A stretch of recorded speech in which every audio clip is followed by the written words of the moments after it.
The Chicago Bears gave us a glimpse of some of their analytics in one of their behind-the-scenes videos on their YouTube channel, and it might just give us a few clues about the prospects they might prefer in the upcoming NFL Draft. You are Locked On Bears, your daily Chicago Bears podcast. Part of the Locked On Podcast Network, your team every day.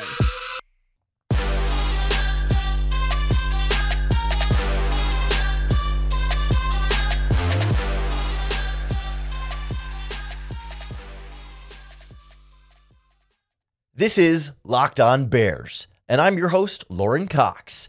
I'm here to bring you your daily, in-depth Chicago Bears news and analysis. You can follow me on Twitter at CoxSports1. You can follow the podcast on Twitter at Locked On Bears. You can like Locked On Bears on Facebook, join the Locked On Bears Facebook group for even more Bears talk, and make sure you hit that subscribe button on the Locked On Bears YouTube channel to keep up with all of our video podcasts as well. Thanks for making Locked On Bears your first listen today. Today's episode is brought to you by FanDuel Sportsbook, an official sportsbook of the NFL. Make every moment more. Visit FanDuel.com/lockedon to get started today. On the show today, we glean what we can from the Chicago Bears analytics department. It gave us a little bit of a glimpse of some of the things they prefer at different positions across the roster. And we're going to take that and apply that to this upcoming NFL draft to see if we might not be able to just parse out some preferred players. It's not going to be giving away the whole plan of what they're and who they're going to draft. It's not their whole big board, but when we can identify certain traits that they might like or value more than others, we can look for the draft prospects that might fall into some of those similar votes. We're going to mainly focus today on the offensive tackle position, the wide receiver position, and the defensive line position, really three of the biggest spots we hear about and been talking about throughout this draft process. A little bit of the background here. The Bears do a video series on their YouTube channel called 1920 Football Drive, where they've had cameras around Ryan Poles and the front office and the coaching staff throughout a lot of these key off-season moments. You know, the most recent one now on the DJ Moore trade, but with the combine and everything, that give us some behind-the-scenes looks. These are obviously heavily edited as to not give away too much, tangible, usable football information that other teams could use as a competitive advantage over the Chicago Bears. But there was one multi-second glimpse that we got in their latest video on the channel that was talking about their analytics department. When Ryan Poles came in, he hired a new director of analytics named Smith-Njigba. He's a graduate of MIT. He was in the Chiefs analytics department and was brought over with Ryan Poles here to run that group in Chicago. And as part of the B-roll that they aired while they were talking about this, they showed like a presentation on like a projector screen that Smith-Njigba had up, where it identified every position, and what it showed was the critical factors is what it lists. So like each position was like listed with a box. So it was like quarterbacks, and then below that it said critical factors, and then lists 4 or 5 traits depending on the position of those critical factors for that specific spot.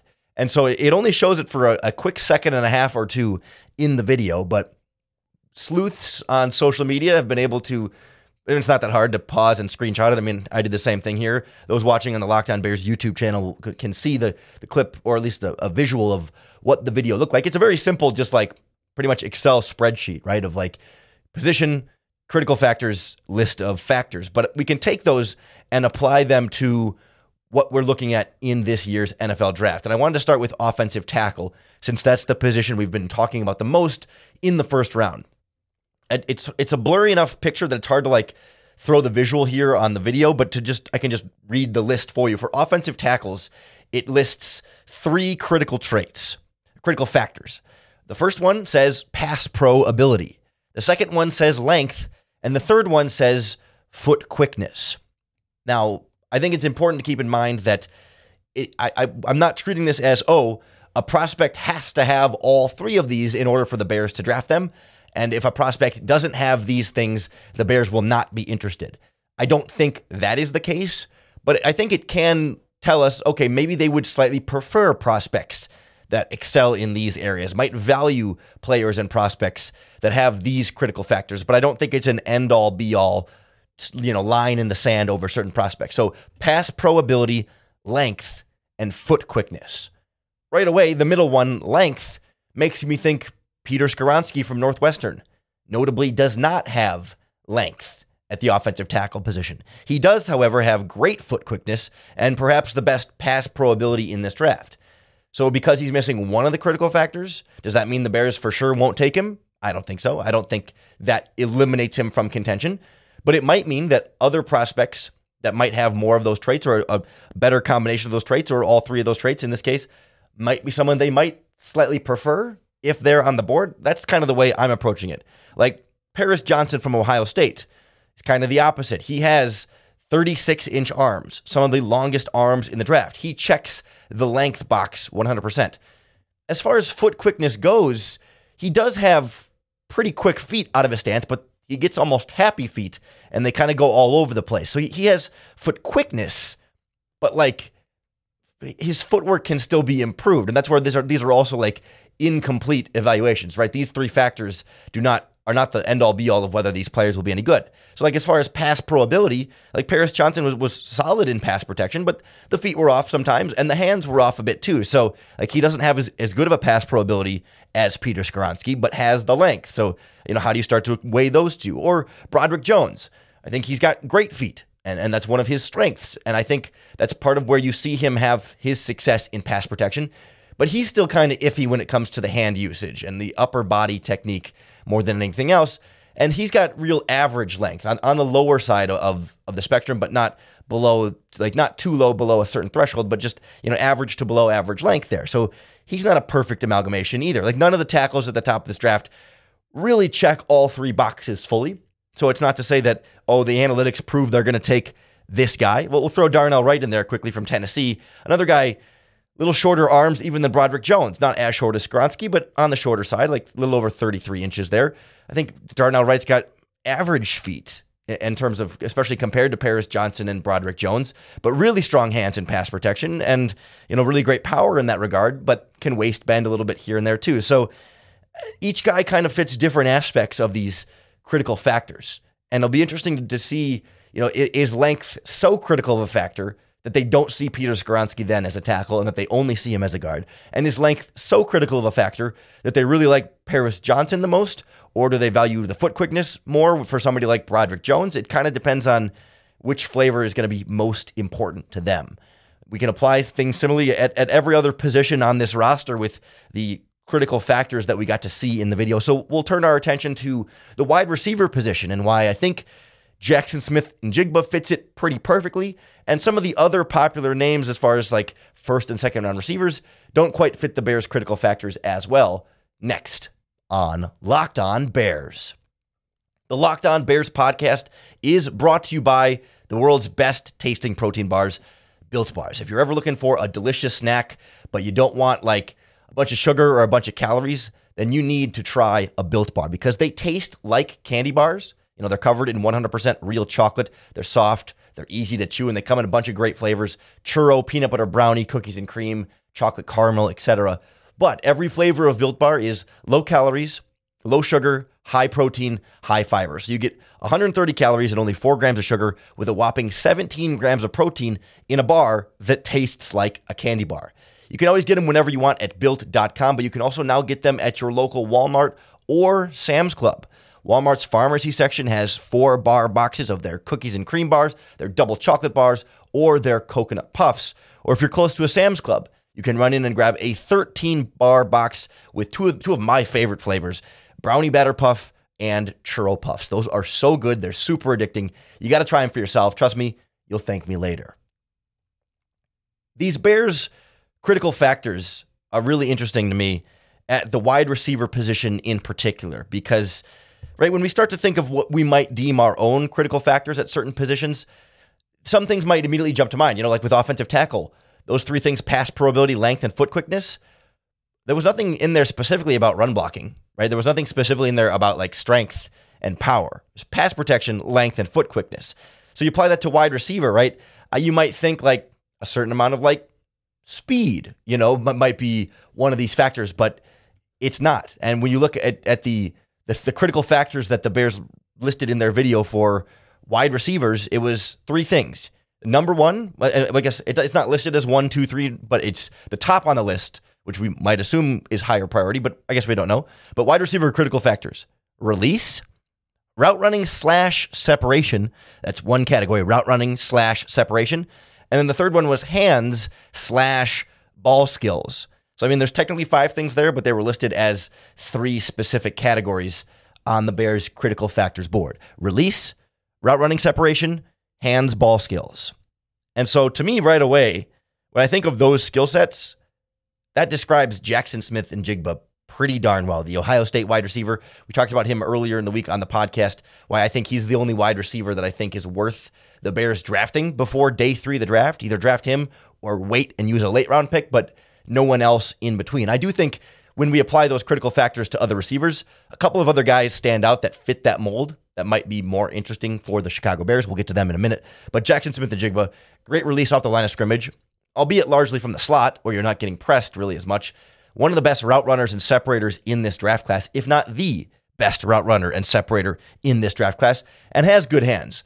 Ball skills, I mean, he's 6 feet tall, so he's not going to be a jump ball downfield receiver, but is physical and can make difficult contested catches away from his body. Like he's not like the wingspan guy, but he has good hands, doesn't drop passes, and does a good job of getting the ball out of the air, finding it, high pointing it, coming down with it, and making sure the ball is his and not the defender. So I think JSN pretty well checks those 3 critical factors that the Bears look at for wide receivers.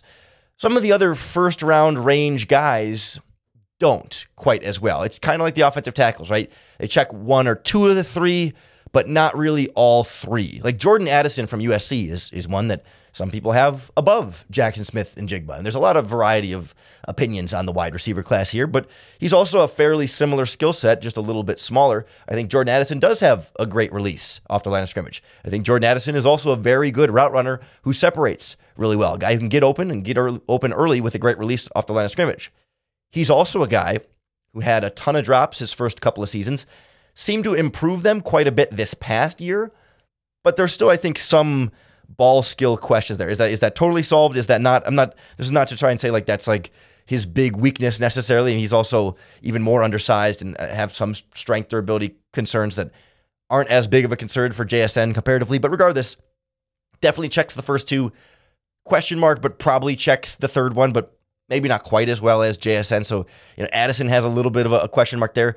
Quentin Johnston from TCU, I think he's got a pretty good release off the line of scrimmage, but he's not a very refined route runner. Ran a limited route tree, and like he's aggressive coming out of his breaks on some of the routes that he runs. Like curl routes coming back to the quarterback, he runs those thousands and thousands of times. It seems like so. Like he's good at those routes, but in terms of like the finer intricacies of route running, he does not have. And for being a 6'4", 220-pound receiver, his ball skills are limited. Often body catches isn't always great at like playing like the 6'4" wide receiver that he is. He's a vertical guy, but it's just not quite to me the type of ball skills you'd be hoping for in a first round receiver with his kind of size. So he doesn't, he's got 2 question marks, I think, on these critical factors. And we'll throw in Zay Flowers from Boston College.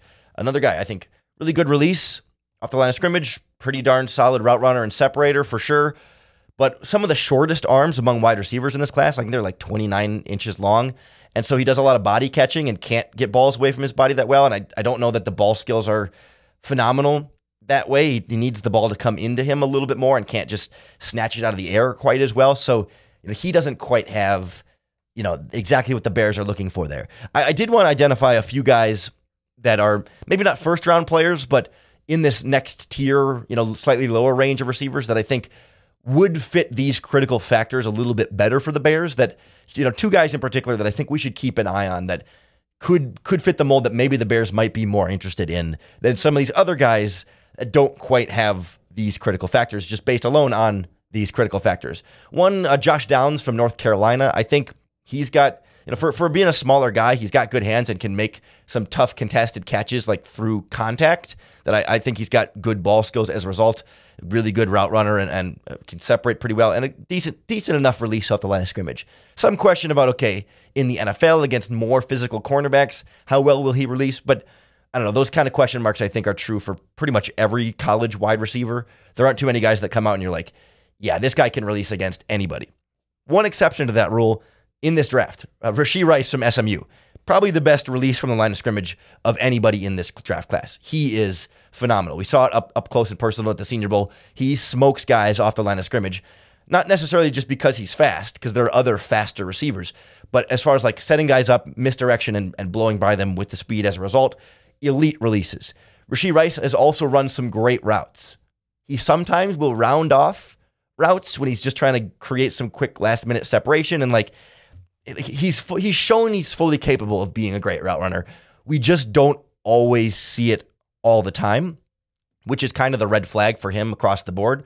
Is he plays like an elite wide receiver a lot, and sometimes he doesn't, and it feels not like it's fully by choice, but it's kind of by choice. Like it feels like he's just not fully all the way invested and given it all there sometimes, and that's the frustration there. But ball skills as well. I mean, he makes super difficult jump ball, contested catches, body control at the sideline to get his feet in bounds. It's really impressive, some of the catches he can make.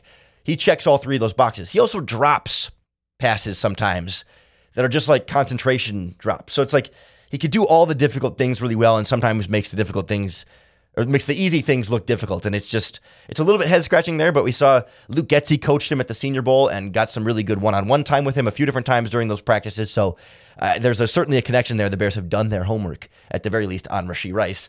Will they draft him in the second round?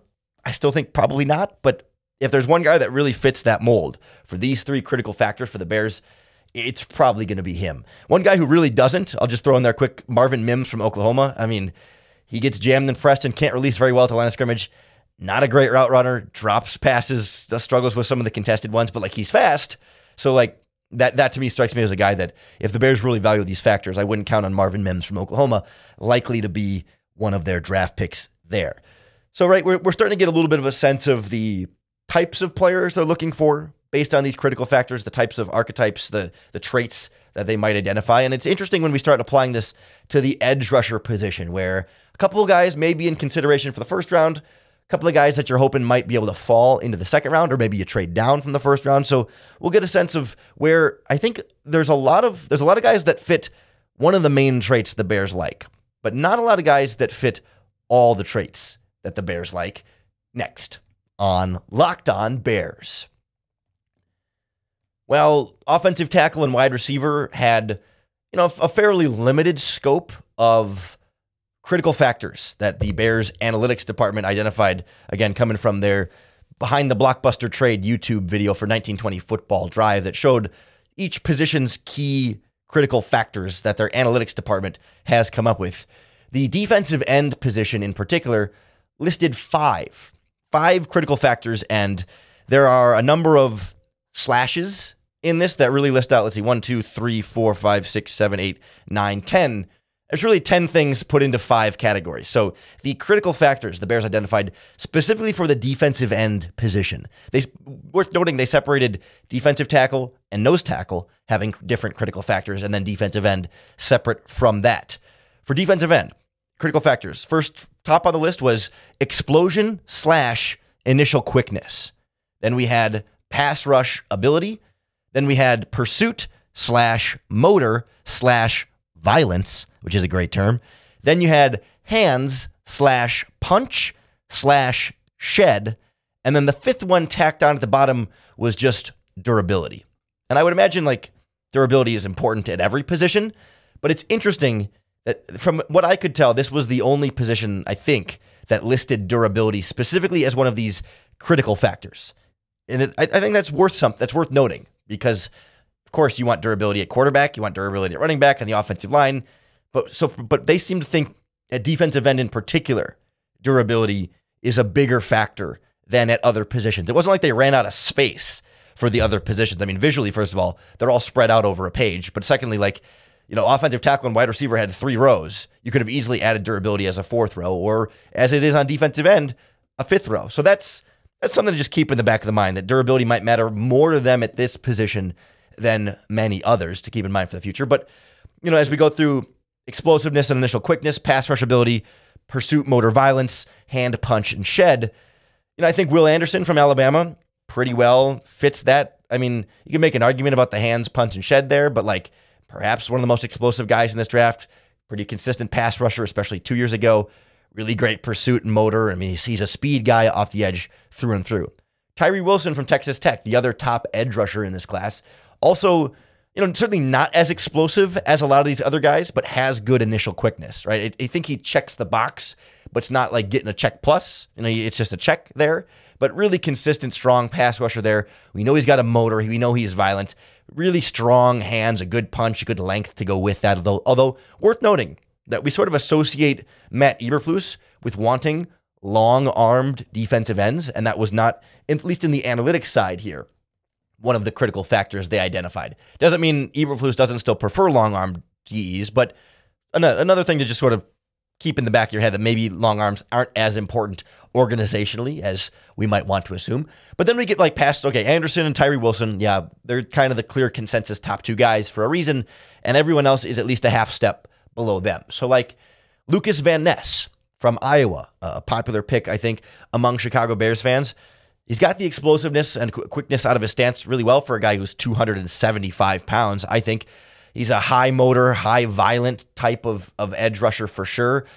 Pass rush ability, it's in progress, because what we know about Lucas Van Ness is that he gets his hands onto you and drives you back, and he can bull rush anybody really, really well, but doesn't really have much else for pass rushing moves. And so the hands are good on the bull rush, but he doesn't really have, as far as the punch in the shed type stuff, in the running game, sure, he can get his hands off of guys really, really well. But as a pass rusher, the hands are a work in progress. I think he's shown he's capable of doing more. It's just not something he's had to do a ton of and still needs to prove it more. But I think we see it within him. So does he? I think he's pretty close. Pass rush ability is good, but not great. Hands, punch, shed in progress. And one of the themes that I found as I'm going through this is hands/punch/shed and pass rush ability often go fairly hand in hand, but certainly hands, punch, and shed can be in the running game a bit more as well.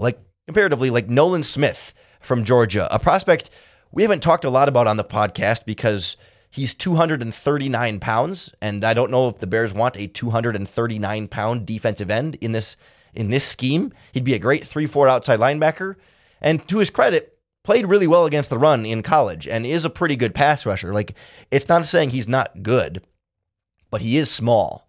And at some point, size does play a factor. He can get washed out a little bit because, especially when he loses leverage there a little bit, it can become a problem for him. So but in terms of these critical factors, explosive for sure, great speed off the edge, relentless motor.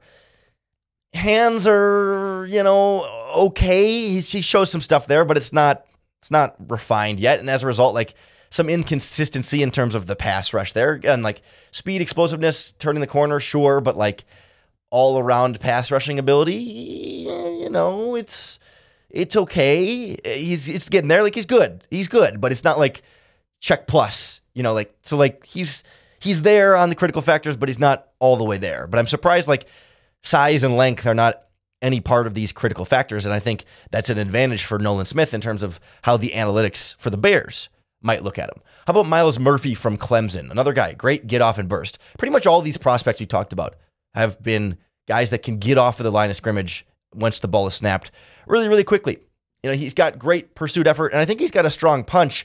And so as far as the hands go, it's certainly there, but Murphy is a guy who struggles, I think, with counters. So he's got that good initial rip or that shed. His hands are good at trying to get himself free, but if he doesn't, he's kind of just got the one thing at a time, and then he's not good at transitioning that into the next move to try and counter, and that still needs to be worked on. So pass rushing ability is in progress there, but I think he comes as close as any of these guys to really checking these critical factor boxes of having the explosion and initial quickness, pass rush ability, and enough pursuit motor violence for sure, hands, punch, shed. I think he's got better hands in terms of this punch shed category than Van Ness and Nolan Smith at this point, but all these guys are right in the vicinity, and it starts to be nitpicking a little bit when you try and separate them. One other guy I want to throw in here real quick, B.J. Ojulari from LSU, because he seems to be pretty darn close to all these critical factors. Quick get off from the line of scrimmage, some great quickness there. I think he's more of a refined pass rusher technically than some of these other guys. He has more of a variety of moves with his hands. That he can much better shed pass protectors. And I think in the running game, too, it translates there well. And he's got great pursuit, good closing speed as well. For B.J. Ojulari, though, it's that fifth box, durability, because he's had a lingering issue, I think, hamstring throughout the draft process that has limited him throughout this system. And then during the year, he had, I think 2 years ago, he had a patella injury that kind of nagged him all season long. He's got these sort of like lingering little, I don't know what you call them, soft tissue injuries, because I don't think the patella is, it's a tendon, I guess. I'm not good at the anatomy side of football medicals, but like, these kind of lingering things that haven't caused him to miss a bunch of games, but have been around. And not that that's the only downside to his game, but I do think as far as like a potential second-round edge rusher, B.J. Ojulari from LSU fits these critical traits pretty darn well, and I'd be curious if he's there at 53, if the Bears have a hard time passing on him because of the analytical value that they seem to place in these positions. I again want to emphasize, like, just because they showed up in a Bears YouTube video as critical factors they look at it at a position does not mean that's the sole factors they're going to evaluate draft prospects on, and it's going to determine exactly who they do and do not draft.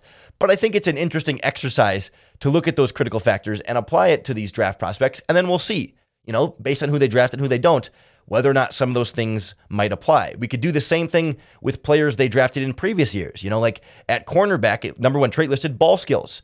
That was something Kyler Gordon was known for coming out of college. You have, in terms of offensive tackles, like length and foot quickness, Braxton Jones kind of checks those boxes pretty well. So there's some precedent for that. Whereas like, Bayless Jones at wide receiver, not really the, elite route runner because it wasn't what he was asked to do a ton, but it was there, and he's got some hands and ball skills and some release ability. So it's not the universal rule, but it is some guidelines for us to look at some of these prospects. Really interested to see how the Bears may or may not follow these. We may have to follow up on this after the draft to reapply this to the Bears.